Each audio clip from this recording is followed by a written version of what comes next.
नमस्कार मेरे सभी प्यारे भाइयों बहनों, पीतम्बरा एजुकेशन चैनल पर आप सभी का बहुत बहुत स्वागत, वंदन, अभिनंदन।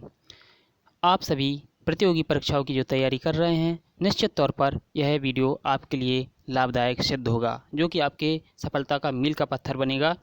और जिन भाई बहनों ने मेरे इस चैनल को सब्सक्राइब ना किया हो, वो मेरे सभी प्यारे भाइयों बहनों इस चैनल को सब्सक्राइब कर लीजिए, ताकि आपको समय पर नोटिफिकेशन मिलती रहें, और बेल आइकन को भी प्रेस कर लीजिए। चलिए टाइम को वेस्ट ना करते हुए बढ़ते हैं अपने पहले क्वेश्चन की तरफ। ये रहा आपकी स्क्रीन पर पहला क्वेश्चन।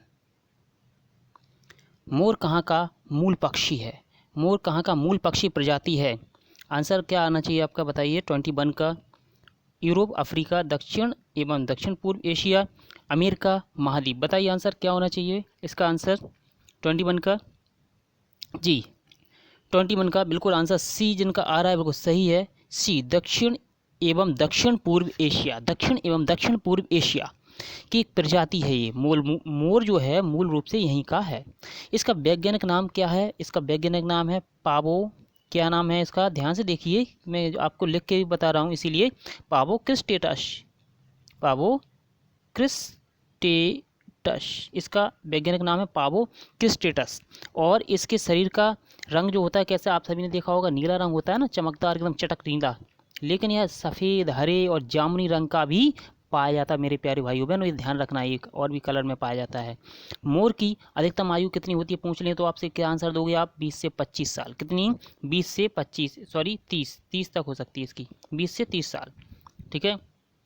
मोर की अधिकतम आयु कितनी होती है? औसत आयु, औसत आयु बता रहा हूँ मैं, औसत आयु है 25 से 30 साल। 25 से 30 साल तक यह जीवित रहता है। और मोर अधिकतर कहाँ पाया जाता है आपसे पूछ ले तो ये खुले वनों में रहता है, और यह एक सर्वाहारी प्राणी है। कौन सा प्राणी है? एक क्वेश्चन आ जाता है, मोर किस प्रकार का प्राणी है? सर्वाहारी प्राणी है ये। यानी ये शाकाहारी भी है, मांसाहारी भी, सर्वाहारी मतलब सब कुछ खा लेता है, इसलिए सर्वाहारी कहते हैं इसे। इसका मुख्य भोजन क्या होता है? इसका मुख्य भोजन सुन लीजिए। देखिए मैं इसलिए इसकी जानकारी में ज़्यादा से ज़्यादा देने की कोशिश करता हूँ प्रत्येक प्रश्न में, ताकि आपके क्वेश्चन कहीं से भी छूटे ना। ठीक है ना। तो इसमें ये क्या है, मैं आपको बता रहा था कि मोर जो है खुले वनों में रहता है, ये आपको बता दिया मैंने। उसके अलावा इसका मुख्य भोजन क्या है? घास, ज्वार, बाजरा, है ना, मकई। ठीक है। इसके अलावा ये क्या होता है, मोर अद्भुत सौंदर्य के कारण इसे क्या होता है, पक्षियों का राजा भी कहते हैं। क्या कहते हैं? पक्षियों का राजा। और अपना राष्ट्रीय पक्षी भी तो मोर ही है ना, इंडिया का राष्ट्रीय पक्षी भी मोर है। चलिए बढ़ते हैं अगले क्वेश्चन की तरफ। कीटभक्षी पौधे जो होते हैं, कीटभक्षी पौधे जिस मृदा पर उगते हैं उनमें कौन सा तत्व नहीं होता? कीटभक्षी पौधा वो होता है, आपने देखा होगा, कीटभक्षी पौधा होता है घटपर्णी का नाम सुना होगा इससे। उसमें क्या है, इस प्रकार से टाइप का कुछ होता है, फूल जैसा, उसके ऊपर ढक्कन लगा होता है, इसमें कीड़ा चला जाता है, कुछ भी खा लेता है इसको, है ना। अब बताइए आंसर, बताइए आप पहले आंसर बताइए, फिर इसको मैं और डिस्क्राइब करूँगा अभी। बताइए आंसर। बिल्कुल ये जिनका ये आंसर आ रहा है बिल्कुल सही है, नाइट्रोजन। नाइट्रोजन क्या होता है? कीटभक्षी जो पौधा होता है जिस मिट्टी में उगते हैं उसमें नाइट्रोजन की कमी होती है। क्या होती है? नाइट्रोजन की कमी पाई जाती है। ठीक है। इसलिए क्या होता है, पौधे नाइट्रोजन को पूरा करने के लिए इन कीड़ों का क्या कर लेते हैं? भक्षण कर लेते हैं, खा लेते हैं। जैसे घटपर्णी का पौधा है या फिर नेपंथीन। देखिए मैंने लिख के ही बता दे रहा हूँ आपको, ताकि आपको कन्फ्यूजन ना रहे। एक तो होता है घटपर्णी, कौन सा होता है? घटपर्णी, एक घटपर्णी होता है। और दूसरा कौन सा मैंने नाम बताया अभी, बताए नेपंथी एक मिनट, नेपंथनीज, एक मिनट, ये वाला, ठीक है, नेपंथनीज। इस घटपर्णी और नेपंथनीज, ठीक है ना, ये ऐसे पौधे होते हैं जो कि क्या करते हैं, ये चूहे तक को खा जाते हैं। चूहे हुए, छोटे मोटे कीड़े मकोड़े हुए, ये सब अपने को अपने उसमें फूल में इसकी गंध से क्या आकर्षित होकर वो आते हैं, और इसमें जैसे वो अंदर जाते हैं और ऊपर से ढक्कन बंद हो जाता है और फिर तो वो खत्म हो जाता है। ठीक है, इस प्रकार से। ठीक है, आंसर आपको आशा करते हैं समझ में आया होगा। अगला क्वेश्चन देखिए, बिल्कुल हड़बड़ाहट में क्वेश्चन ना दे, क्वेश्चन को अच्छे से पढ़ें पहले। ठीक है ना, आंसर फिर उसके बाद आराम से तसल्ली से आंसर दी। 23 का है, निम्न में से कौन स्वस्थ अस्थियों के लिए जरूरी हो? अस्थियों यानी हड्डियाँ। निम्नलिखित में कौन स्वस्थ अस्थियों के लिए जरूरी आवश्यक है? बताइए।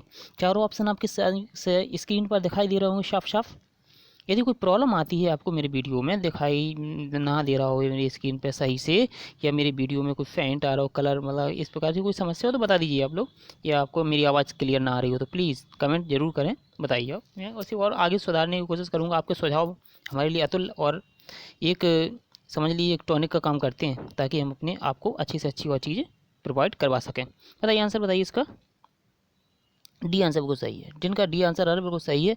कैल्शियम और विटामिन डी, कैल्शियम और विटामिन डी क्या होता है, ये हमारी हड्डियों के लिए बहुत जरूरी होती है। इससे क्या होता है, हमारी हड्डियों का निर्माण होता है, ठीक है, इसलिए आंसर ये हो जाएगा। अगला क्वेश्चन है, अगला क्वेश्चन है, रात को जागने वाले प्रत्येक वस्तु को, सॉरी, रात को जागने वाले जानवर प्रत्येक वस्तु को किस रंग में देखती हैं? वो जो रात में जागते हैं ना, उन्हें किस रंग की वस्तुएं दिखाई देती हैं? बस देखिए, ये डिफरेंट होता है, विजन डिफरेंट होता है, सभी में होता है, जानवरों में भी, इंसानों में भी, सब में होता है।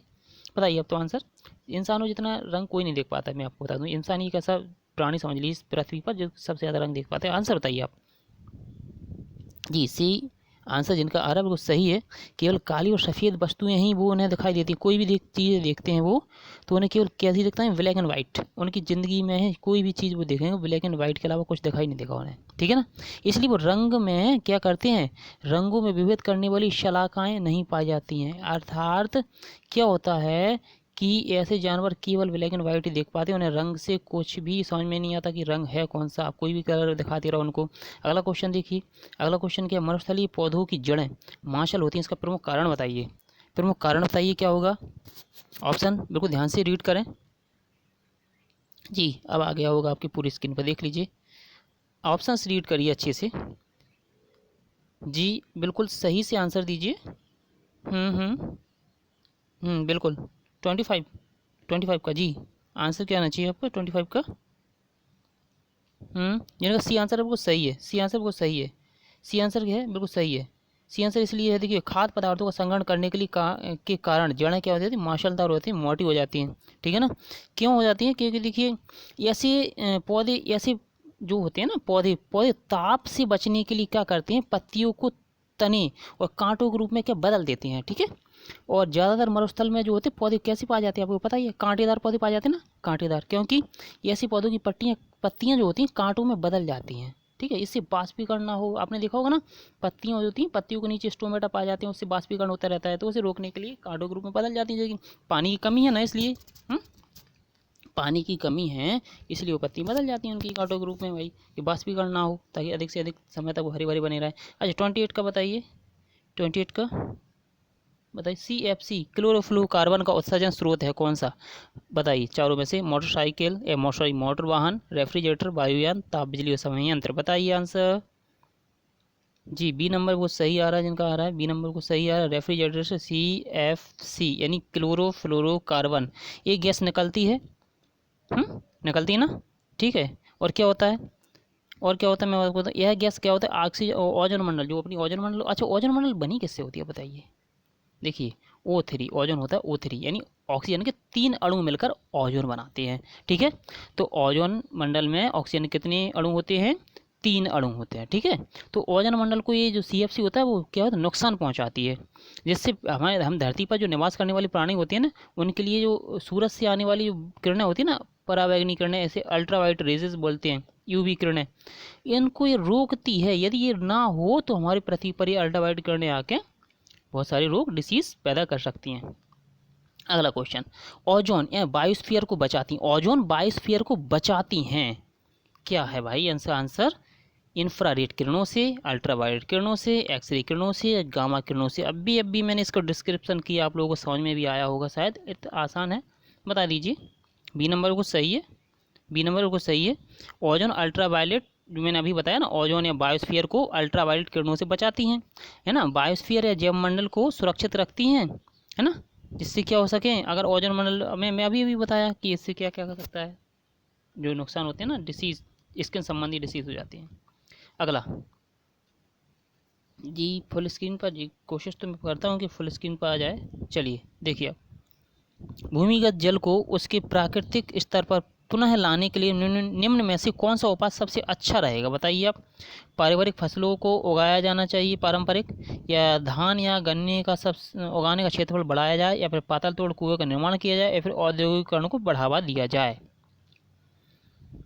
बी आंसर जिनका आ रहा है बिल्कुल सही है, हम धान और गन्ने की क्या करेंगे, क्षेत्रफल को बढ़ा देंगे।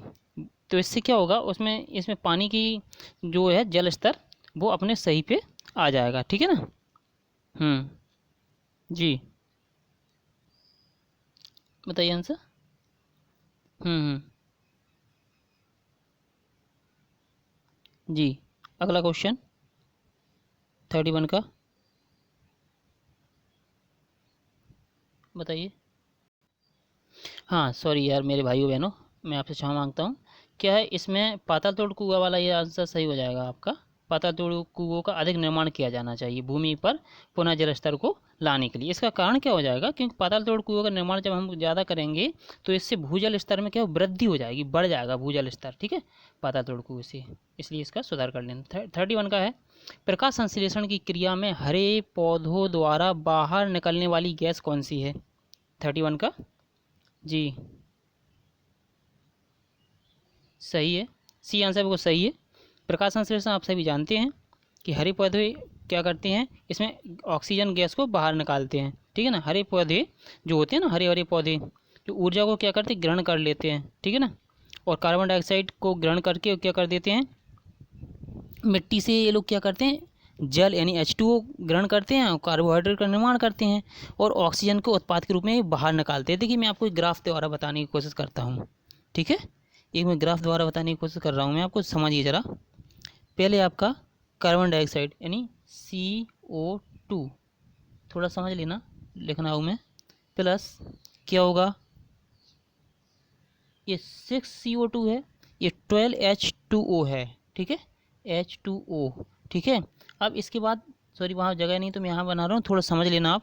इसके बाद क्या होगा, C6H12O, ठीक है ना, O6, ठीक है, O6, ये O है, ये O6, ठीक है, और प्लस, अरे यार इसमें तो पूरा नहीं हो पा रहा, उसके बाद क्या हो जाएगा, प्लस 6H2 प्लस 6O2 बराबर क्या हो जाएगा, ऑक्सीजन O2, ठीक है, ऑक्सीजन। समझ में आ रहा जी, आशा करते हैं आ गया हो समझ में। यदि नहीं आया हो तो आप मुझे बताएं, मैं फिर से अलग से बता दूंगा आपको अगली वीडियो में। अगला क्वेश्चन है, फुकुशिमा परमाणु आपदा किस देश में घटित हुई थी, बताइए आंसर, बताइए आंसर। जी बी नंबर वो सही है, ये जापान, इसका आंसर सही है, जापान। क्या है, फुकुशिमा परमाणु आपदा जापान में 11 मार्च कब होती, 11 मार्च, इसकी डेट भी पूछ ली जाती है, ध्यान करना इतना, 11 मार्च 2011, 11 मार्च 2011 को ये घटित हुई थी। इस समय क्या हुआ था, जापान में भयंकर सुनामी आई थी जिसके कारण फुकुशिमा परमाणु संयंत्र टूट गया, क्षतिग्रस्त हो गया, ये समझ लीजिए, जिससे रेडियो एक्टिव रिसाव हो गया था और यहाँ पर बहुत ज़्यादा खतरा भी उत्पन्न होने की संभावना बढ़ गई थी। अगला क्वेश्चन है, एक आदमी को यात्रा करने और नए स्थानों पर जाना पसंद है, निम्नलिखित में से कौन से स्थान पर वह जा सकता है जब वह औरंगाबाद से पूर्व की दिशा पर यात्रा कर रहा हो। देखिए ये तो भाई आपने यदि मैप पढ़ा होगा तो ही आप आंसर दे पाएंगे, फिर भी आप कोशिश कीजिए। क्या आंसर आ रहा है जी, इनका बी आंसर आ रहा है, बिल्कुल सही है, चिल्का झील,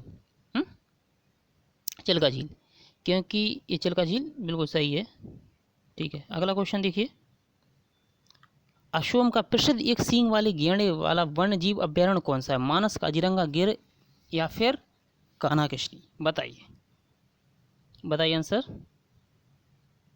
35 का, 35 का आंसर जी बी नंबर वो सही है, असम, असम में पाया जाता है। देखिए इस प्रकार से काजीरंगा नेशनल पार्क असम में है और इस एक सींग वाले गेंडे के लिए ये प्रसिद्ध है, ये संरक्षित किया गया है, इसको संरक्षण दिया गया है यहाँ पर, ठीक है, एक सींग वाले प्रसिद्ध, यह हाथी संरक्षित क्षेत्र भी है, इस ध्यान करना, इस गेंडे के साथ हाथी संरक्षण क्षेत्र भी यही है काजीरंगा नेशनल पार्क में। अगला क्वेश्चन देखते हैं, 36, भारत की जलवायु परिवर्तन पर पहला राष्ट्रीय क्रिया योजना कब प्रकाशित हुई थी, 36 का आंसर बताइए जी, ये नंबर वो सही है, 2008 में, कब, 2008 जी बिल्कुल, आंसर को आ रहा, हाँ जी जी आपका आंसर आ रहा सही है। भारत की जलवायु परिवर्तन जो है ना पर पहली राष्ट्रीय योजना 2008 में प्रकाशित हुई थी, इसके तहत जलवायु परिवर्तन के कारणों पर क्या किया गया था, निवारण के उपायों का वर्णन किया गया था, ठीक है। अगला क्वेश्चन है, परितंत्र को परिभाषित किसने दी, परिभाषा जो है परितंत्र की परिभाषा किसने दी थी, आंसर बताइए, किसने दी थी। जी ये नंबर बिल्कुल सही, बिल्कुल सही, आपका ये नंबर को सही आ रहा है जी, बिल्कुल आ रहा है वो सही है, आपका ये नंबर वो सही है, जो आर्थर टॉन्सले थे ना, आर्थर टॉन्सले, उन्होंने ही ये पारतंत्र की परिभाषा दी थी। ठीक है, कब दी थी भाई, क्वेश्चन भी आ जाता है कब दी थी, इसलिए डेट में मैं बताता चलता हूँ, 1935 में दी थी ये। ठीक है, इनके अनुसार था क्या कि पारिस्थितिक तंत्र भौतिक तंत्रों का एक विशेष प्रकार होता है, इन्होंने कहा था, जिसमें जीव और अजैविक घटक शामिल होते हैं, ये कहा था आर्थर टॉन्सले ने।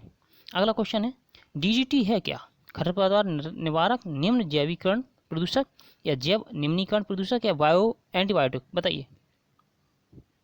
ये सी नंबर को सही है, देखो सी नंबर को सही है आपका, ये अजैव निम्नीकरण प्रदूषक सही है। ओके, जिनका आ रहा है वो सही है। अगला देखते हैं, अगला देखते हैं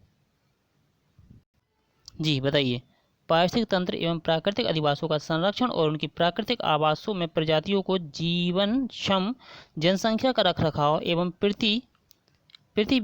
प्राप्ति के सुप्रयुक्त पद है, बताइए आंसर।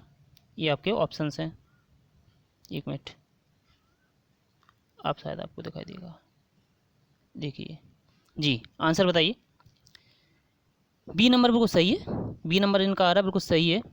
पारिस्थितिक तंत्र एवं प्राकृतिक अधिवासों का संरक्षण उनके क्या होता है, प्राकृतिक वातावरण में जो जीवन क्षम या जनसंख्या का रखरखाव करने के लिए क्या होता है, संरक्षण कहलाता है। ठीक है, जैव मंडल जो रिजर्व होते हैं ना, या राष्ट्रीय पार्क जो बनते हैं ना, ये परिस्थानीय संस्थानों में आते हैं। ठीक है ना, इनमें वनस्पति को किसी दूर स्थान पर क्या कर दिया था, सुरक्षित किया जाता है। ठीक, अगला क्वेश्चन है, जब कोई व्यक्ति ट्रेन द्वारा अहमदाबाद से केरल की यात्रा करता है तब वह अनेक सुरंगों को पार करता है, ये सुरंगें पर्वतों में हैं, किस पर्वतों में हैं, बताइए आप। 40 का आंसर सी नंबर बिल्कुल सही है, पश्चिमी घाट, बिल्कुल सही है, पश्चिमी घाट, यह है पश्चिमी घाट। ठीक है ना, क्योंकि थाल घाट, भोर घाट, पाल घाट जैसी सुरंगों को पार करता है तो वह पश्चिमी घाट पर्वतों में ही स्थित है, इसलिए इसका आंसर सी नंबर को सही आएगा।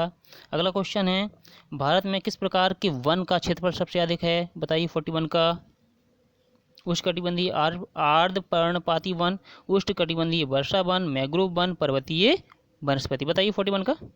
जी, ये नंबर को सही है, ये नंबर को सही आ रहा है, ये उष्णकटिबंधीय अर्ध पर्णपाती वन बिल्कुल सही है 41 का। ठीक है ना, ये वन एक बार, ये जो वन होते हैं ना, ऐसे वन क्या करते हैं, एक बार अपनी पत्तियों को गिरा देते हैं और इन वनों में आम, महुआ, शीशम, ये वृक्ष पाए जाते हैं। ठीक है ना, अगला क्वेश्चन है 43, इसमें सही जोड़ा कौन सा नहीं है, नहीं की बात की जाए, नहीं वाले क्वेश्चन थोड़ा ध्यान से पढ़ा करो, क्योंकि ये क्वेश्चन गलत ज़्यादा होते हैं। बताइए, अम्बाजी मेला गुजरात में लगता है, बिल्कुल सही बात है साहब। माघ मेला उत्तर प्रदेश में लगता है, ये भी सही बात है। और बाणेश्वर मेला राजस्थान में लगता है बिल्कुल, लेकिन नैना देवी मेला असम में बिल्कुल ही नहीं लगता, इसलिए आंसर इसका सी हो जाएगा।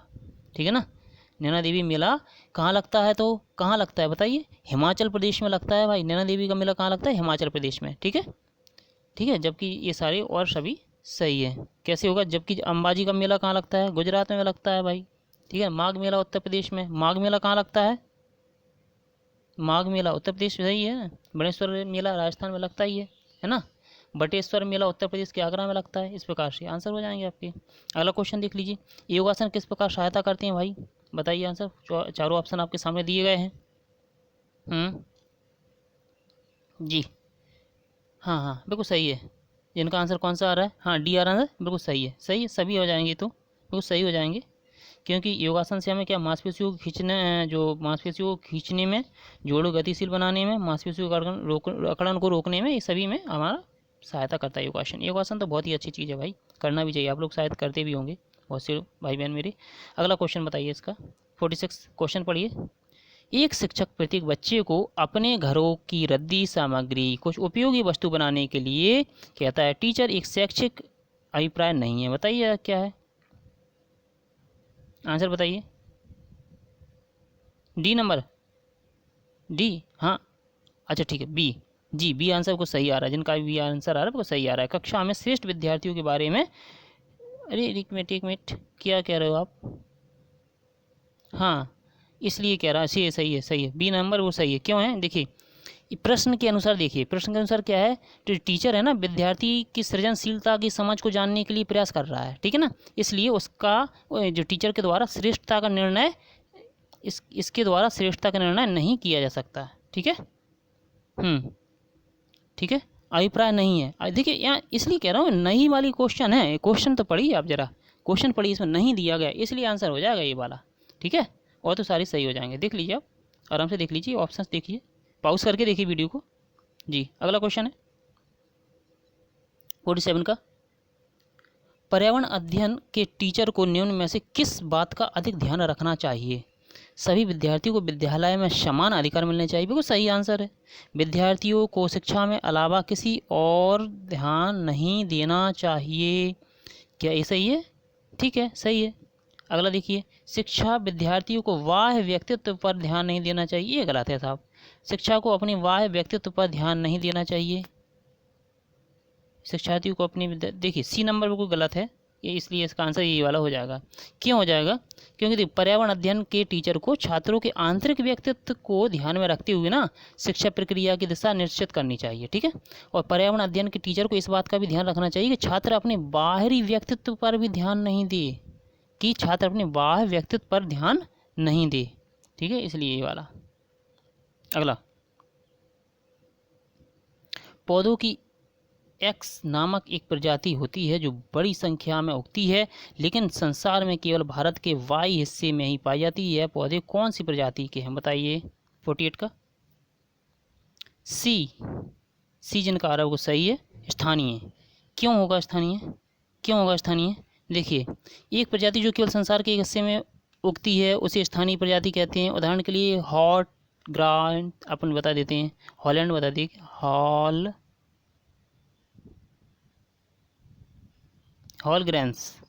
हॉलग्रेंस, या फिर अपन कहें कि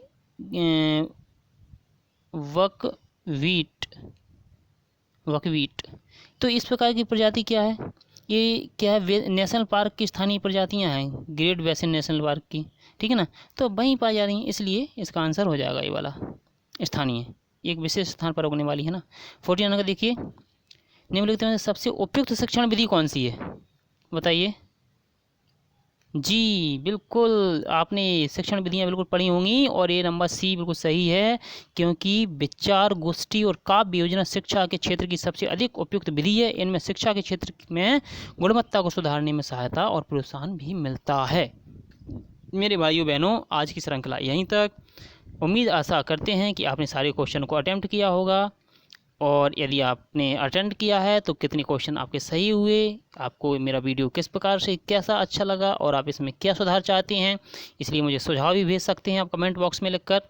और मेरे चैनल को लाइक करें, शेयर करें और सब्सक्राइब करें। सब्सक्राइब करने के बाद इस छोटी सी नन्ही मुन्नी बेल को ज़रूर दबा दें, ताकि यह आपको हर रोज़ मोटिवेशन आपको दे सके, जगा सके पढ़ने के लिए। और वैसे ही मेरे वीडियो आते हैं तो आपको बता सके कि आप पढ़ने के लिए बैठ जाइए। मेरे वीडियो को देखने के लिए, समय देने के लिए आपका बहुत बहुत धन्यवाद। Thank you.